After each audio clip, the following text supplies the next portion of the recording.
For by the grace given to me, I say to everyone among you not to think of himself more highly than he ought to think, but to think with sober judgment, each according to the measure of faith that God has assigned. Grace is one of those words that can be easily misconstrued. You know, in some circles, people will think of it as a kind of a divine superpower, that God gives you his grace, and then you can use the grace of God to work miracles. I understand how they get there, but that's not really what grace means.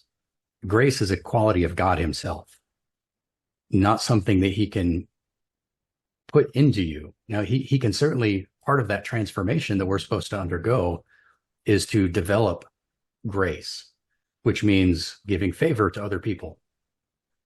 So the grace of God is favor that God gives you that he doesn't have to give you, unobligated favor. Some people will define it as unmerited favor. And, you know, whether it's merited or not, I don't think is really the point. The point is that God doesn't owe you anything. And so if God gives you something, then that is through his grace.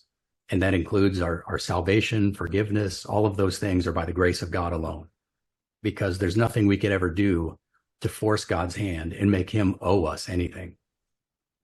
So when Paul says, by the grace given to me, I say to everyone among you, you know, whatever it is he's going to say, he's talking about by God's grace, he was chosen to deliver this message.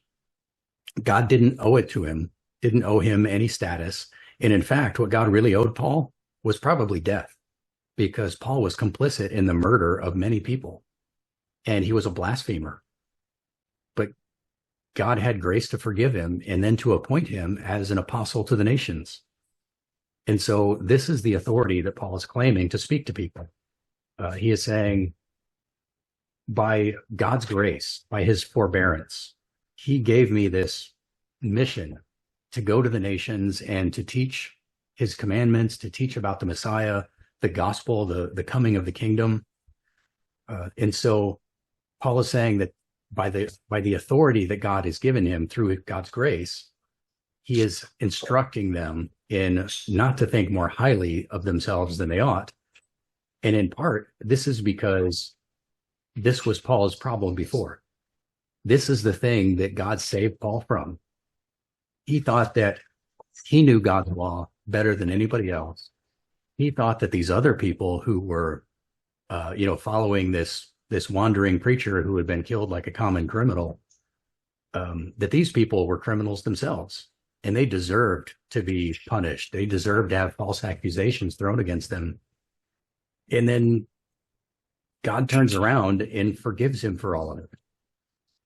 And so he's taking the personal lesson that he learned in his own life and saying, you know, this is the grace that God's shown me.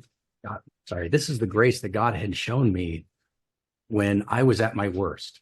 And so now I'm telling you, don't behave like I did.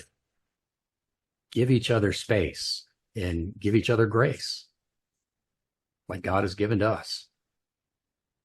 One of the ways that God has grace for us is that he has given us all innate abilities. We all have skills and ways of thinking and tendencies that are different from each other. And this isn't a bad thing. It's not bad that everybody thinks a little bit differently, that everybody is good at different things. This is part of God's plan. If you think about, Paul uses this analogy in this chapter of a body. And we are supposed to be like a body, and each one of us in a body, every cell has a slightly different function. And if one cell tried to do what the cell next to him was doing, maybe they have parallel missions. Like if you think of two skin cells, well, they all have the same overall mission. But if one skin cell decided he was going to do the job of all the skin cells around him, well, then he wouldn't be able to do any of their jobs well, because he'd be stretched too thin. Carrying the analogy a bit too far, probably. But we are supposed to behave like organs and cells in a body and cooperate and recognize that each one of us has these different skills that God has given. And everything that we have is given by God's grace. When Paul says, but to think with sober judgment, he's like, don't take the skills that God has given you and the things that he's given somebody else flippantly. don't just dismiss these things as irrelevant. God has made one person analytical. He's made another person empathetic. And these are good things that we need to take advantage of. And each one of these people, an empathetic person and an analytical person, in real life is going to be prone to dismissing the other person's way of looking at the world because it's not his way. It's not the way that he thinks of things. And he thinks that, your way of looking at the world is flawed because you don't understand this. Well, God has made us this way. And, there's an extent to which we need to expand our abilities. The person who is too empathetic may be missing a lot of truth. And the person who is too analytic may be missing a lot of truth. But they shouldn't dismiss each other as irrelevant or less important because they're different. And I think that's what Paul is talking about here at the end with each according to the measure of faith that God has assigned.